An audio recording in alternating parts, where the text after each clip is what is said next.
Assalamualaikum warahmatullahi wabarakatuh. Selamat pagi sahabat-sahabatku para pecinta tasanaji. Dimanapun anda berada, berbudaya dengan keris bukan dengan linggis. Sahabat-sahabat sekalian, kembali lagi bersama saya Andrian Hunter Pusaka, berbudaya dengan keris bukan dengan linggis. Teman-teman, di pagi yang cerah ini saya akan membahas perihal tentang keris, yang dimana satu keris ini dianggap oleh sebagian masyarakat, ya, sejak era Mataram itu dan hingga sampai saat ini, image-nya yang terekam di kalangan masyarakat bahwa keris ini tergolong pada keris yang diperuntukkan untuk petani. Nah, ini sebuah anggapan.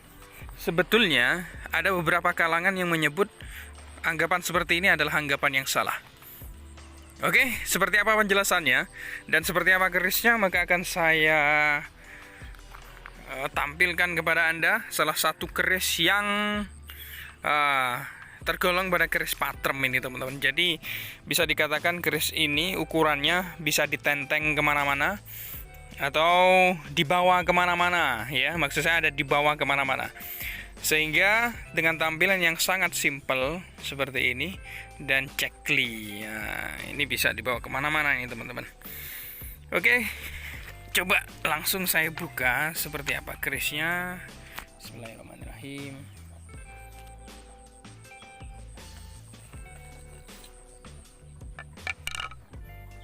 Wah, ini ya teman-teman sekalian. Jadi ini merupakan salah satu dapur yang bentuknya sangat sederhana namun sangat memukau, teman-teman.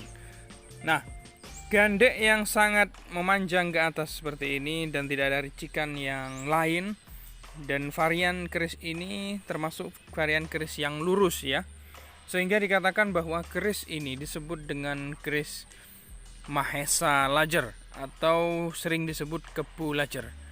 Nah, ada juga varian keris yang Kebu Anabrang misalkan, ya, Kebu Teki, dan juga ada yang varian-varian yang lu, dan saya tidak tahu mengapa. Kenapa kalau yang jenis kebu yang berlu itu dikatakan Mahesa, lalu yang lurus itu kebu penyebutannya. Nah, ini sudah melekat di kalangan perkerisan.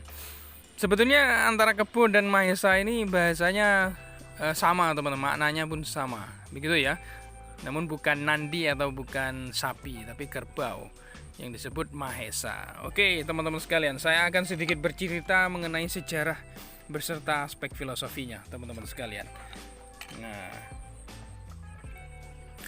Kebu Lajer ini, teman-teman sekalian, atau Mahesa Lajer ini banyak yang berpendapat jadi bahwa kebu atau Mahesa adalah keris petani. Ya, pendapat ini tentulah erat kaitannya itu dengan kerbau sebagai alat pembajak sawah, teman-teman. Nah, akan tetapi pendapat ini disanggah oleh seorang budayawan perkerisan, ya. Pendapatnya berbeda karena berdasar banyak literatur, keris kebu pada awalnya dimiliki para pangeran, raja, serta bangsawan. Inilah, teman-teman sekalian. Lalu runutan sejarahnya bagaimana sehingga bisa disebut keris petani? Mari kita simak secara lebih lanjut, teman-teman sekalian. Jadi memang ini terdapat sebuah kesalahan dalam menganggap keris kebu hanya identik dengan petani, teman-teman sekalian, ya. Sebab keris kebu itu ada sejarahnya sendiri. Jadi teman-teman sekalian, keris Kebu Lajer itu dulunya merupakan keris yang merupakan dapur tertua, teman-teman. Yaitu merupakan ciptaan dari Empu Lantapai, ya, sebagai ageman dari Raja Pakunda. Jadi merupakan pusaka utama dari Raja Pakunda, teman-teman. Keris itu diberi nama Sang Mahesa Ladrang dulunya, tapi nama dapurnya ada tersendiri. Nah, keris Kebu Lajer, teman-teman sekalian, awal mulanya itu kembar dulunya, ya. Jadi tapi yang satu itu patah. Saat putranya dewasa, yakni Pangeran Putaran Jaya memerintah, terjadi pemberontakan Ratu Banowati. Jadi terjadi peperangan di Kutoarjo, teman-teman. Pangeran terdesak dan masuk hutan. Akhirnya terselamatkan saat di tengah malam hujan lebat. Berhasil keluar melalui jalan kubangan lalu naik kerbau, ya, sebagai kendaraannya. Nah, sebagai penghargaan, bentuk pusaka kerajaan sebutannya diganti kebu atau dapur kebu, teman-teman sekalian. Itulah sejarah awal mulanya penyebutan dari keris Kebu Lajer. Lalu teman-teman sekalian, ya, pada saat keraton menjadikan keris berkaitan dengan aksesori, regulasi, dan status sosial di zaman Mataram, ini di zaman Mataram ya, maka kemudian bentuk keris yang sederhana itu dianggap sebagai keris petani. Jadi di era Mataram awal mulanya lah penyebutannya dan anggapan bahwa keris itu milik petani, ya. Teman-teman sekalian, saya rasa memang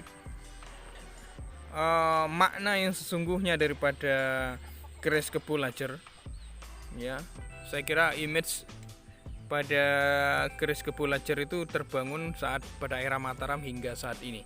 Namun saya ulangi sekali lagi bahwa keris berdapur kebu itu merupakan ageman utama Raja Pakundak dulunya, yang dibuat dan dibabar serta ditempa oleh seorang empu yang sangat luar biasa, yaitu Empu Lantapai, dan merupakan dapur yang tertua, teman-teman sekalian.